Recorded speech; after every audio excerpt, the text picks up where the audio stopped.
এই যে আপনার যে সাবেক স্বামী এই যে ছবি আছে তো আমি ছাইরা দিছি 1 বছরের বেশি হইছে। তাহলে ও যে বললো যে আমি নাকি আর টাকা পয়সার লোভে বুড়ার কাছে গেছি আর ছাইরা। আপনি এই যে দলিল নিয়ে এই সিস্টেমটা নিয়ে কেন ঘুরতেছেন? জল্লাদ সাজান এটা নিয়ে আমার আসতে বলছে। এখন আমি যে একটা চাকরি করে খামু ওই ব্যবস্থাটাও আমার নাই। সবাই জানে আমি টাকা পয়সা চুরি করে নিয়ে আইছি। এই যে আমরা নাকি দেও ব্যবসা করি। এই কথা যে বলছে আমারে কে চাকরি দিব? আমাদের চলতে ফিরতে অনেক কষ্ট হয়, ঠিক আছে?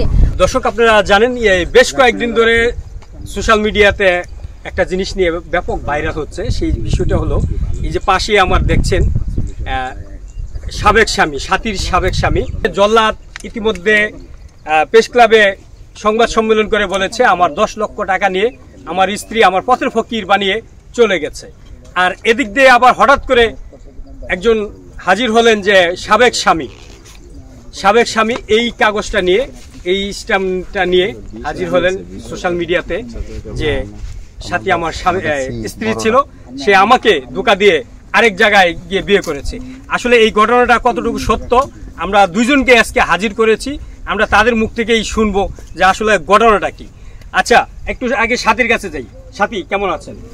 কিভাবে ভালো থাকবো? একটার পর একটা বাইরেতে আসছে আর বলতাছে যে মিথ্যা কথা। ওর কাছ থেকে আমি তো কোনো টাকা পয়সা আনি নাই, ও আমার কিসের বিচার চায়? কতদিন আগে এই যে আপনার যে সাবেক স্বামী এই যে ছবি আছে তো আমি ছাইরা দিছি 1 বছরের বেশি হইছে।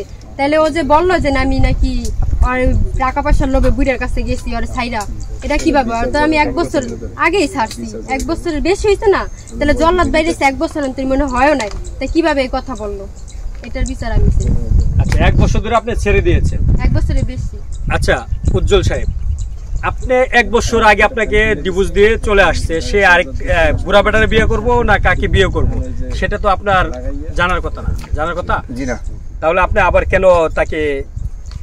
ওই আমার বললাম তো, ওই যে আমার ছোট বোন ছবি ছাড়ছে, ওইখান থেকে আমার ব্লক করা হয়েছে। তা আপনি এই যে দলিল নিয়ে এই সিস্টেমটা নিয়ে কেন ঘুরতেছেন? এটা নিয়ে আমার আসতে বলছে। এটা সাংবাদিক আসতে বলছে? জি। তো এই যে এটা নিয়ে এখন আপনি কি এটা কোনো মামলা মোকদ্দমা করবেন না কোনো বিচারের আশায় আপনি ঘুরতেছেন? কিসের আশায় ঘুরতেছেন? না, আমি কোনো কিছুর আশায় ঘুরতেছি না। আমি আর চাই না এই ক্যামেরার সামনে আসতে। আপনি আর চান না সাথীর বিরুদ্ধে যেতে? না, সাথীর একটা অভিযোগ আছে আপনি একে জল্লাদ কোনো টাকা পয়সা দিয়েছে, সেই জন্য সোশ্যাল মিডিয়াতে এসে যে সাক্ষাৎকার দিচ্ছে। না না, আমি জল্লাদ সাজান চোখেই দেখে দিয়েছি, কখনো পর্যন্ত চোখে দেখে? মোবাইলে দেখছেন। আপনার কোনো সাথীর বিরুদ্ধে কোনো অভিযোগ নেই? না, আমার আর নেই। আমি আর ক্যামেরার সামনে আইছি না। আচ্ছা, ঠিক আছে। আপনি শাহজাহানের কাছ থেকে কত টাকা নিয়ে আসছেন? আমি কোনো টাকা পয়সা নিয়ে আসি নাই। ও বলছে আমি যদি চলে আসি তাহলে আমার 10 লাখ টাকা দেয় নাই, আমাদের সই নিছে, মিথ্যা মামলা দিব।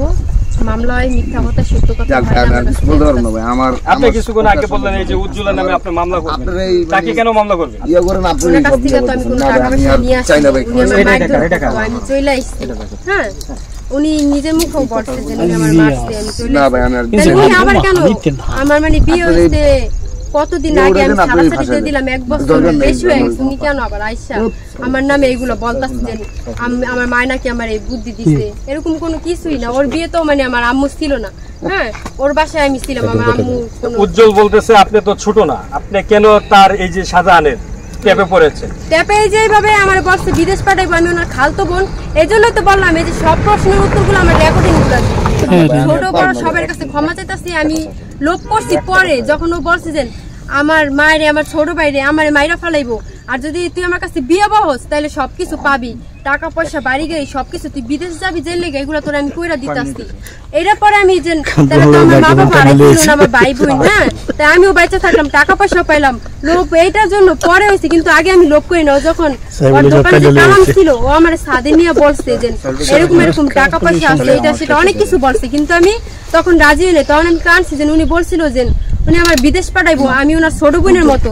তারপর উনি কিভাবে বিয়ের কথা বলে, তারপরে উনি ওনার কথা বলে কয়দিন পরে আমারও বলছে, আম্মুরও বলছে, এই জন্য আম্মুর সাথে ওনার সাথে ঝরগা।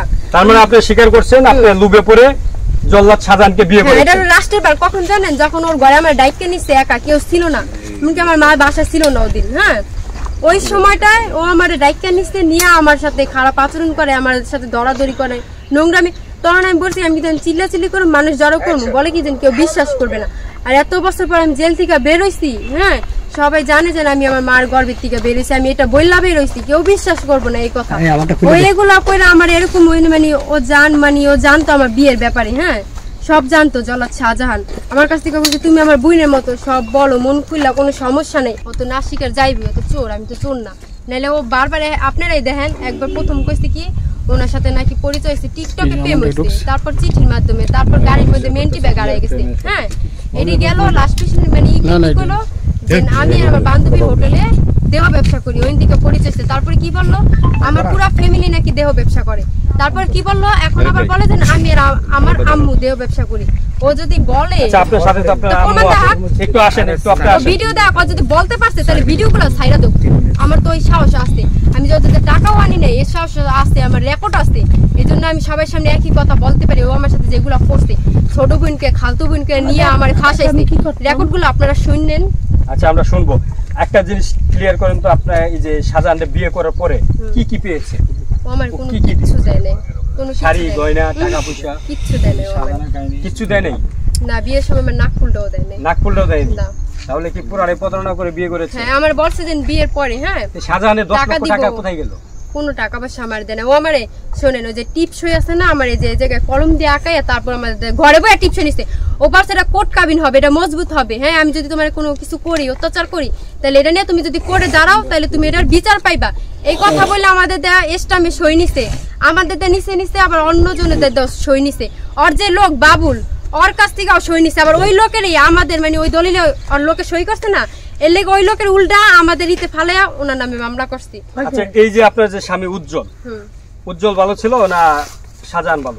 শাহজাহান তো আমার ওরকম মানে ওনার সাথে তো আমি প্রেম করে বিয়া বসি নাই, ভালোবাসা বিয়া করি নাই কোনোভাবেই না। হ্যাঁ উনি তো আমার মানে ভয় দেয়াইছে, লোভ দেয়াইছে, এই জন্য। নাহলে তো আমি ওনারে, কিন্তু ওনা আমার তো টাকা পয়সা বাড়ি গাড়ি কত কিছু কইছে দিব, কোনো কিছু না দিয়া উল্টা আমার কাছে টাকা চায়। আমার মতো মেয়ে নাকি ওনার কাছে বিয়ে বসবো 3-4 লাখ টাকা দিয়ে? আমি তো এগুলো তো আমি আগে থেকে বলতাছি। যখন আমার গায়ে হাত দিছে, আমার ইজ্জত নিয়ে টানাটানি করছে, তখন আমি রাজি হইছি। হ্যাঁ দর্শক আসলে আমরা আজ একটু বুঝলাম যে আসলে এই সাথী বিদেশে যাওয়ার প্রলোভনে কিংবা টাকা গাড়ি বাড়ির লুভে পড়ে বিয়ে করেছিল জল্লাদ শাহজাহান। যেটাই হোক সেটা কিন্তু একটা শেষ হয়ে যাওয়ার কথা। এটা নিয়ে সোশ্যাল মিডিয়াতে দেখছি সাথী বলছেন যে সারা রাত ঘুমাতে দিচ্ছে না। সর্বশেষ আপনি কি চান? আমি এটার বিচার চাই। আপনি বিচার চান? এই যে আপনার সম্মান নষ্ট হচ্ছে না, এই যে জায়গায় জায়গায় গিয়ে বলতেছেন নষ্ট হইতেছে না। এখন আমি যে একটা চাকরি করে খামো ওই ব্যবস্থাটাও আমার নাই। সবাই জানে আমি টাকা পয়সা চুরি করে নিয়ে এসেছি, আমরা নাকি দেহ ব্যবসা করি। এই কথা যে বলছে আমার কে চাকরি দিব? আমাদের চলতে ফিরতে অনেক কষ্ট হয়, ঠিক আছে? ও যে বললো যে মানে এক এক দিন এক এক কথা, নতুন নতুন এক এক জায়গায় এক একটা বলতাছে, কেন বলতাছে? আমি বলছি যে আপনি মানে ও বলে যে টাকা পয়সা আমার সালে নাকি টাকা পয়সা লাগবে। সর্বশেষ বলবো যে এই যে জল্লাদে যে এরকম করতেছে, আর এটা বন্ধ করতে পারেন। আমি আর পারতাছি না। আপনি বন্ধ করবেন কিনা? আমি বন্ধ করবো যদি বন্ধ করে। আমি তো বলছি যে আমার ডিভোর্স দিয়ে